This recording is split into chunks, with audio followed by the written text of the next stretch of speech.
Hi. Black holes. We've all heard of them, and I don't just mean that mysterious place where all your loose change seems to disappear to, otherwise known as your children. I'm talking about that region of space with a gravitational field so intense that no matter, radiation or even light can escape it. There's a joke that astrophysicists like to tell, and it goes something like this. A star walks into a black hole, but it doesn't seem phased. The black hole turns to the star and says, "Sir, I don't think you understand the gravity of this situation." But as with most jokes, it carries a ring of truth to it.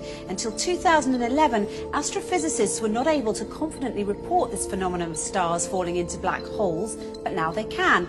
And the total number of cases of stars falling into black holes reported until 2016 had been 3.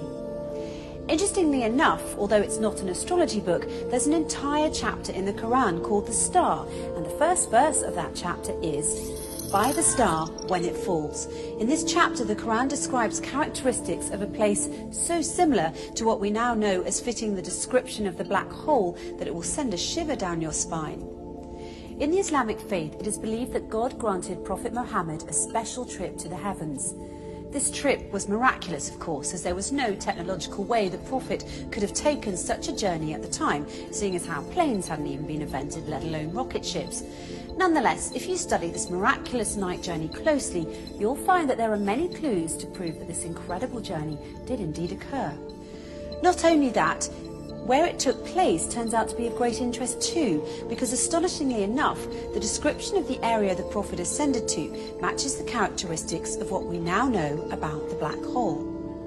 So let's look at what we now know about the black hole through the recent discoveries of science and compare it to the mysterious area the Quran describes in its pages as part of this miraculous night journey the Prophet took.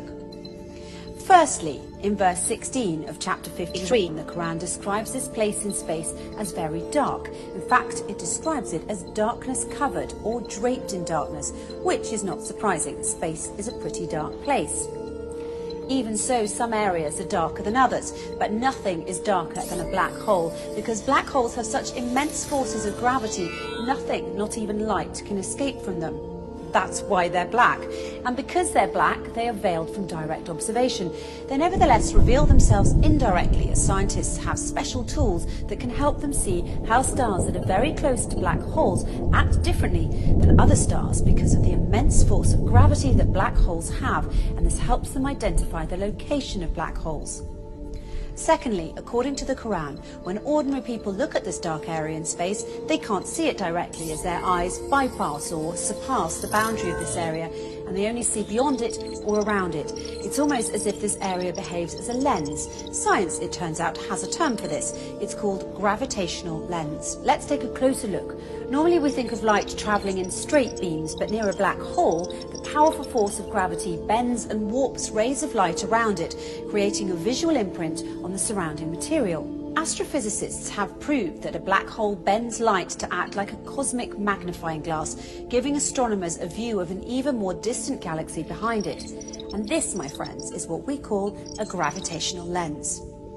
However, the Quran brings our attention to an interesting fact regarding this matter in verse 17 of chapter 53, when it says, "The eyesight of the Prophet Muhammad did not swerve, nor did it pass beyond the boundary. He certainly saw it as one of the greatest signs of his Lord." Could this verse be alluding to the fact that the Prophet Muhammad actually visited the black hole and looked at it directly?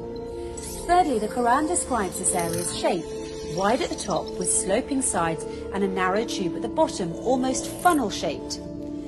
In verse 14 of chapter 53, when it says, "By the finite jujube tree," it is likened to the shape of a jujube tree, which fits the same description as the one I just mentioned. A black hole makes such a deep dent in space-time, and that's why it appears to look like a funnel.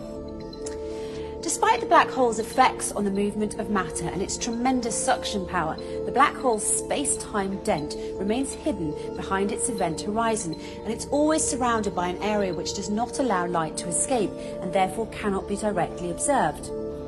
And fourthly, once again, in verse 14, chapter 53, "By the finite jujube tree," the Quran reveals that this area is finite. So how does this claim stack up with the science? Until recently, it was assumed that black holes had such an infinite strength of gravitational field that occurs deep within them, ensuring that nothing, not even light, can ever escape them, and a trip into a black hole is a one-way journey. Once you cross the event horizon, the point at which light can't escape, there's no turning back. But researchers such as Georges Poulin, Rodolfo Gambini and Gerard Hooft have recently been able to prove otherwise and show that energy can escape black holes and that black holes are finite. This essentially means that black holes don't end in an infinite density, but rather act as a portal to another universe. The acclaimed British physicist Professor Stephen Hawking supports this claim and further suggested that there could be a way out of the black hole when he famously said, "If you feel you're in a black hole, don't give up. There's a way out. It might have a passage to another universe, but you couldn't come back to our universe. So although I'm keen on spaceflight, I'm not going to try that." In conclusion, the Quran swears by the star when it falls that the Prophet Muhammad travelled through space and reached an area which, according to the Quran, is one of God's greatest signs, an area that is much darker than its surroundings. This darkness hides its funnel jujube tree shape underneath, and no one can see this area directly as his or her eyesight will swerve and pass beyond its boundary. Finally, we're told that this area is finite and a portal to another universe. So it would seem that the Quran and astrophysicists agree, as the way in which the Quran describes this mysterious area matches what we now call the black hole. However, the Quran takes it one step further by asserting that it is, in fact, a portal to heaven, a claim which science has yet to prove. But if past experience is any indication, it's only a matter of time before science catches up to the scientific miracles already contained in the pages of the Quran.